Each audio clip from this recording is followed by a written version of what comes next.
El catalanismo solo habla de Ramon Llull para decirnos que es el forjador de la lengua catalana. Pero Ramon Llull es mucho más que eso. Y además no lo es de la lengua catalana. El propio Ramon Llull nos indica en qué lengua escribe sus obras.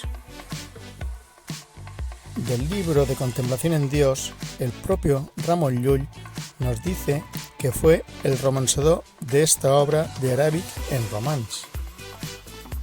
Y además, en su testamento del año 1313, destinó 140 libras para que se copiasen sus 10 obras más recientes en pergamino, tanto en romance como en latín.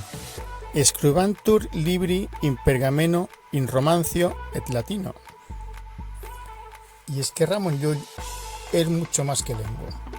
El hecho de la asimilación de la doctrina lulliana por parte de los reyes católicos y el cardenal Cisneros permitió que no se aceptase la esclavitud ni la eliminación de la población amerindia.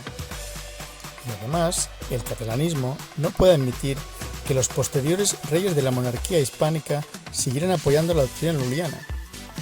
Y sobre todo, que fuera un rey de España, Felipe II, el principal impulsor de la frustrada canonización de Ramon Llull, así como el gran defensor de su memoria, profundamente dañada por la labor del inquisidor general de la Corona de Aragón, el dominico catalán Nicolás de Aymeric, en el siglo XIV.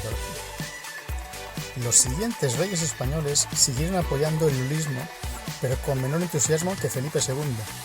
Tanto es así que a partir del siglo XVII el lullismo se concentró básicamente en la orden franciscana y la tierra que vino a hacer a Llull, Mallorca, en la que le consideramos santo.